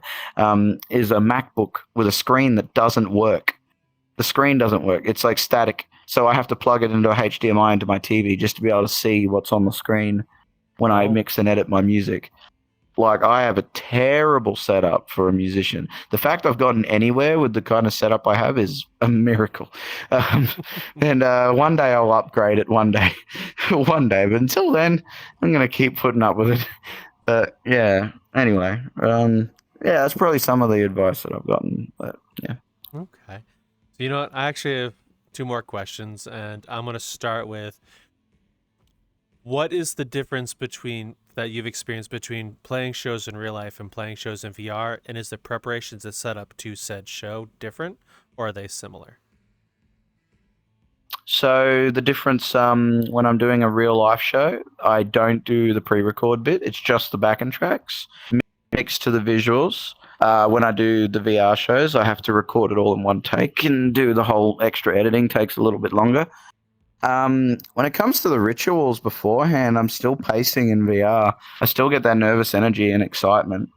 I might get it a little bit more in VR just because there's something about doing it IRL on a stage where, I can't just look at, and also I've got to play and actually sing on the stage, where in VR it's kind of all done in advance. All I have to do is just go up there, kind of jump around and have fun and make sure everyone else is having fun. So yeah, like they are different, but at the same time it's kind of similar. But yeah, they both have their pros and cons, I guess. But yeah, that's a pretty quick, easy answer to that one. Fair. Now, how do you feel about the two mediums? Do you prefer real life or do you prefer the VR shows?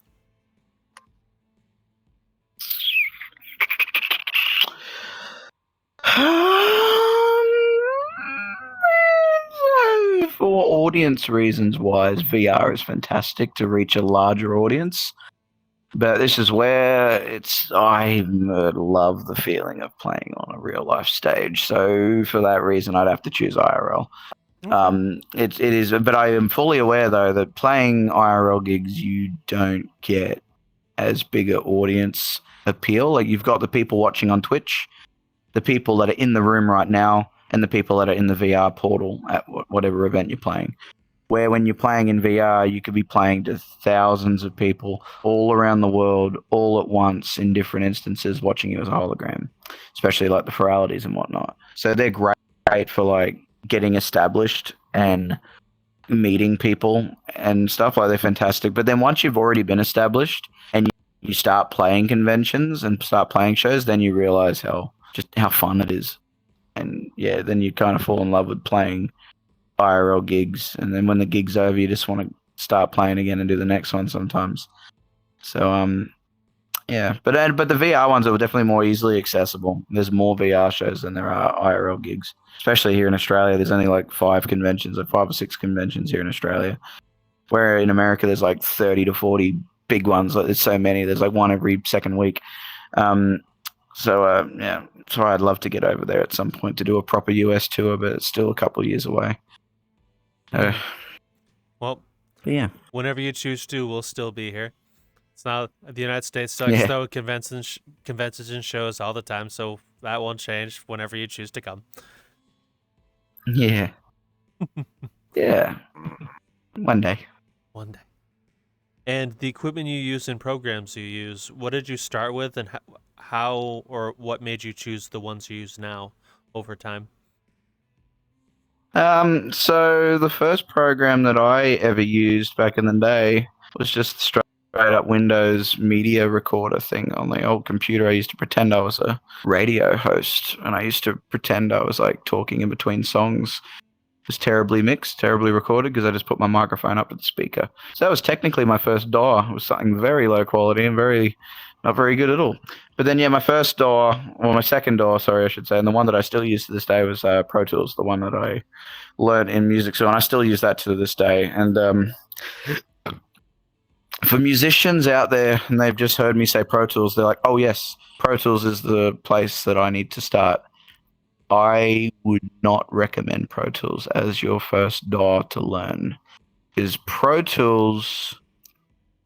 Okay, so some DAWs out there, they will kind of hold your hand a little bit, like it'll give you recommendations, it'll kind of help you along sometimes to like make your music sound good, and like, I'm not going to name specific programs, but some are definitely a lot easier than others. And so if someone was starting out, I'd recommend starting out with something like Reaper, which is a free software. It's a really good one. Ableton's also great as well.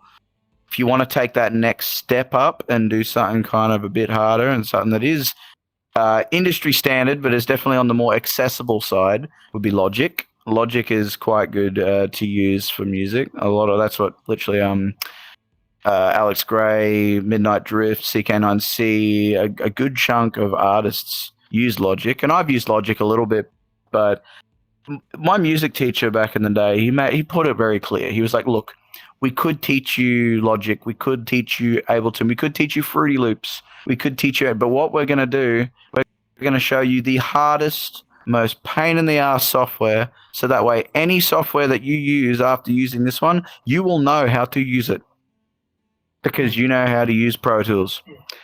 Because Pro Tools will not hold your hand. It'll dump you into a pool that's like 5 meters way too deep for you and will put cement on your shoes. If you do not know how to use it, you've got no shot. It is a bastard of a software. I do not recommend it as a first DAW of choice. But here's the thing, though. You look at a lot of movies and a lot of TV, like Pro Tools is the industry standard. It's like the main thing people use, but that's exactly it, industry standard. You need to know how to use the software. You need to know where to click and where to put things so it sounds good. Unlike some softwares where they'll kind of like, it's kind of made just for music production. It's made to be a little bit more streamlined and to help you out and make it a little bit easier for you. Pro Tools ain't like that at all. Pro Tools it's been 13 years and I'm still learning it and discovering things. It is not a fun software. And also loves to crash. So make sure you love to autosave or save your program. Logic's notorious for that as well. Crashing without any warning as well. But no, that's probably my advice for any musicians that are looking to branch into audio production. Pro Tools would not be my first choice for them. Like later on, yes, because once you've understand how some DAWs work, like Reaper and stuff like that. But yeah, once you've learned how a DAW kind of works and you kind of got it going, then yeah, you can use Pro Tools if you want. But even then, you'd still be jumping into the deep end. There's so many extra stuff with Pro Tools that like Logic, Reaper, all these extra ones they don't help you with.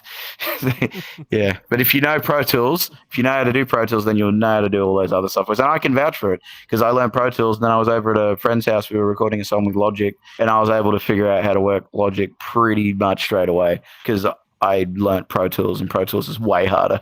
So Logic was kind of a walk in the park. I was like, oh yeah, so this goes here and that goes there, and then there's your plug-in, and you put that to there, and you mix that with there. Where's your EQ? There's your EQ, yep, there, and okay, and you put that to then. You just kind of know because it's hard to explain without actually doing it. But anyone that does audio production will understand what I'm saying right now. Anyway, that was a bit of me rambling for a bit, but there you go. Well, thank you very much. Was there anything that music teacher taught you, Pro Tools, taught you that still rings with you today? Minus Pro Tools. Minus Pro Tools. Yeah, marketing a little bit and how to market myself. That was one of the things.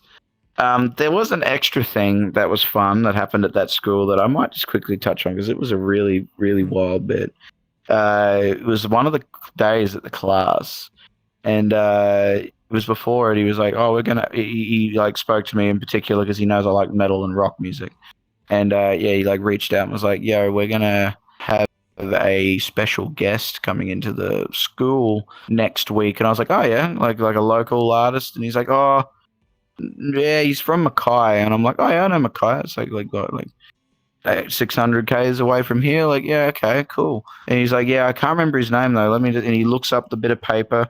Pulls it up and he goes, "Michael Gordon. You ever heard of him?" And I was like, "You mean Mick Gordon?" And he's like, "Oh, I guess." And I'm like, "Mick Gordon, the guy who did the Doom soundtrack, the BFG division, and Rip and Tear and all that stuff." And he's like, "Oh, I don't know." And I'm like, "Bruh, like he's now since gone to work with Bring Me the Horizon. And bloody bunch of bands he's gone to work with now. Anyway, he was a very chill, down-to-earth guy. He came in, he did like a 1-hour presentation on how he uses Pro Tools for his music. And yeah, he was like showing us how he does some stuff. Anyway, he saw that afterwards he was just kind of going around the classroom. He came up to me. I was working on a song that at the time like would have sounded terrible. I can't remember what song it was. But he was like, "Oh, you're working on some music?" And I was like, "Yeah." And he said, "Can I have a listen?" And I'm like, "Yeah, I guess. Like, sure." Anyway, he puts the headphone on, so he has a listen, and he's like, "Yeah, your guitar playing is really, really good. Yeah, no, I see what you're trying to do here." And he's like, "I'm going to show you something. I'm going to show you something here." and he went on to show me something in the software that I kind of like. So that's one of the questions people ask me a lot, is they reach out and go, how do you get your guitar tones to be so thick and loud? Like mine sound so dry and empty and dull. This is where I kind of have to be a little bit of a magician behind the curtain, just because you can't pay for that kind of knowledge and experience. I kind of keep what he told me and showed me close to the chest. I give hints and I give little tips and tricks where I can, but there's some stuff that I keep close to the chest on how he mixes and what he adds to his audio to be able to get those incredibly deep, thick, massive guitar tones. Because there's more to it than just putting one guitar to one side, playing it, and then putting another guitar to the right, and then playing it, and that gets you thick, full sound. For a stereo mix, there's way more stuff that you can do to your guitars to get it to sound really thick and loud. And yeah, he showed me it was like 2 or 3 things, and yeah, one of the things that I'll even tell in this, one of the things that he told, the other ones I'll keep close to the chest, is putting a really pitchy guitar that probably doesn't sound very good on its own, but putting that straight down the center that matches with your bass. That is a really good way to get some high dynamics in your guitar's tones. So it really thickens it. So you put one down the left, one down the right, one down the center, but make it really pitchy and high, and add that with your bass guitar right down the center. So that's one of the tricks. There's 2 or 3 other ones, but I'm going to not disclose them. And yeah, when people ask me how do I get my guitar tones, I do have to disappoint. And I help a little bit, but I also have to keep it a little bit close to the chest, because you can't pay for experience and exposure like that. Like just the master himself showing you. It's like, I've paid for this course. He's come in as a guest. He showed me how to do it. It's like, yeah, there's industry secret, I guess. It's like, so like, because I've watched and looked up videos and they don't explain the stuff that he told me, and I still use to this day. And I think my tones sound pretty good. And I've had people ask like, yo, how do you get your guitar tones to sound like that? And I'm like, I can't say, I'm sorry. But yeah, anyway, yeah, that was a wicked experience. I will never forget. And he's also like, way shorter than I thought he'd be. I thought he'd be really tall. That's the other thing too. I'm not giving out the secrets, but goddamn, for some fucking reason, it's not that tall. Oh, what the hell? No, he wasn't. What the hell's wrong with this guy? Goddamn, I'm gonna get him a box to stand on. Yeah, that sounds great. Yeah. Now, if the same man was to ask to listen to music today, would you show him? If Mick Gordon listened to my music today, I'd like to think that he would be proud, because I've taken his advice on board and I haven't left it. And I feel like my tones, especially on like songs like Automatic Issues, Mirrors featuring Test Shit Up, even like the end of songs like Judgment Day, I'm really happy with how the guitar tones sound. And like when I listen to stuff that I worked on when I was younger. Sorry, it's like midnight for me. That's why I'm yawning right now. Yeah, like I listened to my old stuff to where I am now, and yeah, I've come leaps and bounds. There's no way I'd be able to see success with what I'm doing today with the stuff. That's probably the other bit of advice I'd give as well, is when you start doing audio production, your stuff is going to sound terrible. It's not going to sound good straight away. It takes time and effort, and you need to know when you have. Just like, it's all well and good to make something, show your friends, and if they're like, oh yeah, that's all well and good, keep it up, then maybe it's not quite there yet. Where when you can show someone and they listen to it and they're like, yeah, I listened to that in my free time and I enjoyed that, it was good, then it's like, okay, maybe I'm getting somewhere. For me, it took about 7 to 8 years to get my music to the point of even being borderline listenable.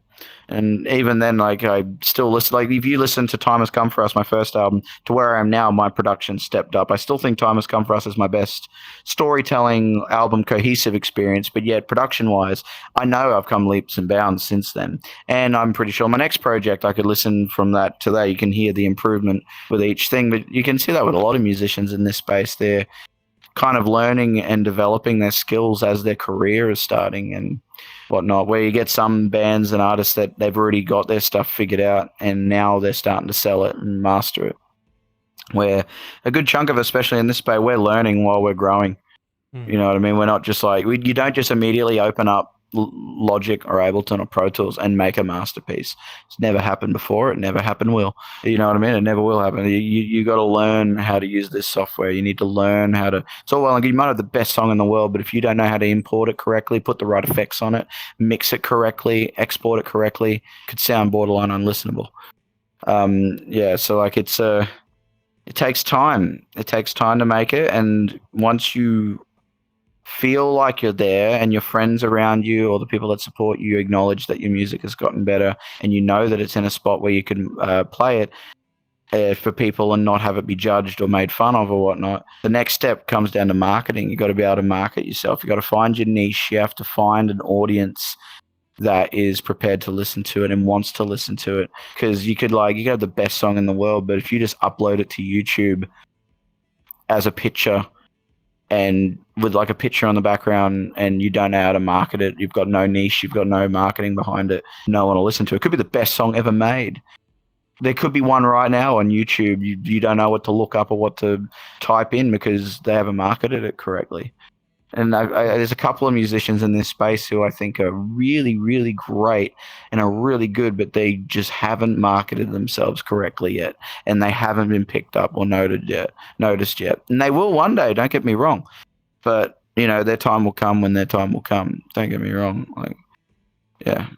Anyway, but yeah, that's probably my biggest advice for that one would be you don't instantly become good at audio production. Like everything, you've got to learn it. And while you're learning it, keep it to yourself. Don't show it too much, because you could destroy your career before it's even started. If you start releasing terrible sounding music, people will remember that, and you've just buried yourself for another 3 years until people forget it. And then you have to retry again in a couple of years' time. I know, because I was the one that did that for a bit. I discovered that my music didn't sound very good and I had to remove it all and try again. And luckily when I tried again, my production was actually at a space where I could actually sell my music confidently and not have it get made fun of. So there you go. So was the marketing sounds like the marketing side of what you do is something you picked up over time? Was there any like people who sat you down and showed you things, or was it all like, I made the mistake, I got to fix it now, and working your way through it? Well, there's definitely some people that helped along with it a bit. I know I've mentioned their name a few times now, but yeah, CK9C, they're brilliant with their marketing. They were like, they talk about how they found the Five Nights at Freddy's fandom through meeting the Wooden Toaster while they were learning how to do audio production. And they started marketing themselves, not so much as a furry artist, but they started marketing their music to the Five Nights at Freddy's fandom. And he managed to hit that niche right when it was popping off, because it pretty much set his entire career up. And yeah, he's living it now. And he even though he hasn't released a song in years, like the last song he released was I Bite Back, even though he's been working on an album for a while now. And I'm keen to hear what he's got to say and what he's got cooking, because he makes incredible music. But yeah, he's brilliant at marketing. He managed to market himself as a Five Nights at Freddy's musician primarily, but then he slowly transitioned it to the furry side, and then he started doing viralities, and now he's gotten himself into a great spot. Other artists that are really like, I'd say an artist that's on the kind of had the same growth at the same time, who I've also mentioned in this interview, but good old Whispers, man, in Austria, mate. When I first started releasing music, I think he had like 1,000 monthly listeners or a couple hundred, I'm quite sure. He was releasing stuff on like Twitter and some other platforms. And I had just released like the first 2 singles off Direct Your Hate Here, and I'd only just started getting a couple of monthly listeners. And I remember they would market themselves as like, I think they had like an Otto avatar, but they hadn't got their full-on VR avatar yet. They hadn't started building their brand yet. They were just kind of taking stabs in the dark and making stuff.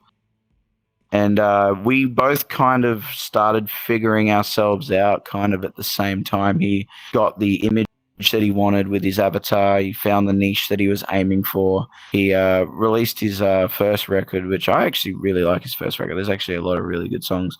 Like it's got like Phantom Sense on it. There's a song that he did with like he's like playing the harmonica in it. It sounds really cool. I really like that song.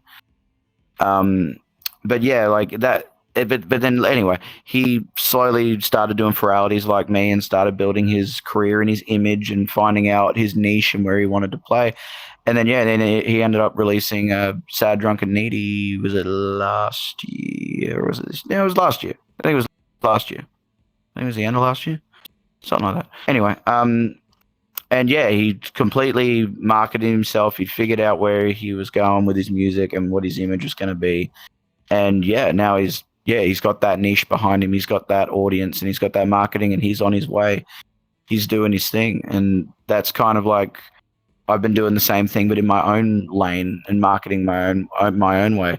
Like for me, my form of marketing is kind of a bit strange. I kind of market myself as a bit of a goofball. Like on TikTok, I do videos where I'm like all shaky and nervous of everything and little skits and whatnot. And even on Twitter, I just like, whoa, what just happened? You said I didn't mean to do that. Well, there you go. Oh, look at that. He wanted to sit next to you, Lion. Where the hell did he go? I think he respawned. I'm here. Oh, you hit the respawn button. You know what happened there? You know what happened there? I slapped my hand down and it hit the, hang on, I gotta put flying mode back on. There we go. I hit my controller and it hit the click button and it sat there. That was funny. Anyway, what was I saying? Yeah, I was marketing myself as a goofball. Kind of what just happened. Kind of like what just happened. Weird, kind of funny, silly stuff. Like that's kind of how I market myself. Because I put all my effort into my music. So all my marketing and whatnot is kind of like a little bit more low effort. But it's a low effort that kind of makes people chuckle and kind of makes people laugh. Because that's the kind of person I am. I'm very laid back. Like I don't really use like not safe for work stuff to sell my music, or I don't try to market myself. Like a lot of my music isn't about like personal stuff in VR and whatnot. I try to keep my music about how I'm feeling in the real life and what I'm seeing and whatnot. I don't do VR relationships or anything like that, so I can't relate to anything like that. So I wouldn't make music about that. But like I don't know, I found like my own marketing that way, and also just I guess doing these viralities really did help out and whatnot. So once I got the kickstart from then I had to continue to market myself using TikTok, Twitter, releasing new music, keeping people engaged, doing giveaways sometimes as well. Like I did a giveaway earlier this year to who's the one who Jagiru, I believe, was the one who ended up winning. It was like 120 participants in it, and again, that little things like that, like keep people engaged. Like, oh, I could win something. I just got to do that, and they keep watching your content. And they get excited. They might win something, or if it might happen next time, and little things like that. And like releasing new music, like not all the time. Have spaces between your songs. Let people kind of get a little bit anxious. They're like, oh, when's he going to release his next thing? When's he going to release it? And then there's something, bang, they're into it. Where if it's like one thing a week, it becomes like a TV show. You might get bored of it after a while. So you got to kind of give them time to kind of miss you, I guess, in a way. Like I haven't got any music coming out till end of January for like my next release, which is like 3 months away or something like that. So, you know. Anyway, I don't know if that answered the question or not, but went off on a tangent there, but yeah. We don't mind tangents. We'd never apologize for them. We appreciate them. Yeah. All right. Even if they're funny ones. Oh, well, again, thank you very much for your time, Snake. It's been an absolute pleasure and honor getting to meet you. So thank you very much. Yes. You're welcome. Same, likewise, dude. Well, if the audience wishes to reach out and find you, how would they do so? Where would they go? So the best way to find me is if you go onto Spotify right now, you type in NICKELBACK, which spells Nickelback, you'll be able to find all of my music. I'm kidding. I'm kidding. No, so if you look at When Snakes Sing, yeah, Nickelback. Look at this photograph. Anyway, no, sorry. See, I'm a goof. Like, this is how I market, but I kind of have a who cares. I'm just like, whatever. Anyway, sorry. When Snakes Sing. So 3 words, When Snakes Sing. If you look that up on Spotify, YouTube, do not look me up on OnlyFans. I'm not on there. Anyway, but most social medias I'm on. Twitter, even though I know everyone hates it now, I don't really care. I still post most of my stuff on there whenever there's concert stuff. I'll if you want to join the Snake Pit group in Vrchat, what are the numbers at the end of it? Hang on. DYHH.4085. See, I didn't remember that.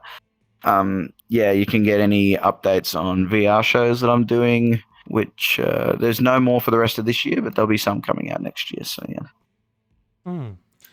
And all of that will be in the description, right down below in the thingamabobble, right down that way. If you just open up and hit expand more. The thingamabobble. Thingamabobble. The thingamabobble, yeah. Yeah, the thing right below the video that says expand more and has information down there for you. Lots of other words. Yeah. But with that said, we always give you, the audience, a question before we close this off. And the question for you is, what has been your favorite concert you've been to in real life? Who was it? And tell us about it. We'd love to read it. We'd love to read all about it down there. I tell you, I'm sure that a lot of people probably say When Snake Sings right here. Could be a possibility. So, yeah. So, this is a really interesting question. Okay. So, I have a best and worst. Here you go. I'm going to go with best first because the worst one is juicy. The best one is... I'd have to go Bring Me the Horizon 2018. They were wicked. They were so loud. Oh, my God. Shout out to when I was a little kid. I saw the Wiggles. I still remember it. It was my first ever concert. I remember it. It was so good. It was such a good concert. All right. The worst band I have ever seen live was in 2018 as well. Same concert hall as well. Nickelback. They were fucking shocking. I don't mind Nickelback. Like, their actual music. Like, there's a couple of songs I don't mind by them. I'll be the first to admit. I think they are overhated, honestly. However, they were dreadful live. Old mate was drunk the whole time. He was slurring his words, talking way too much in between the songs. Terribly paced concert. It was boring. The crowd was so unenergetic. It was embarrassing. And when they finished the show, everyone started leaving. And then like 2 minutes later, they came back to do an encore. People just kept leaving while they were playing their last song. Like, they didn't stop and reevaluate. They just like kept leaving.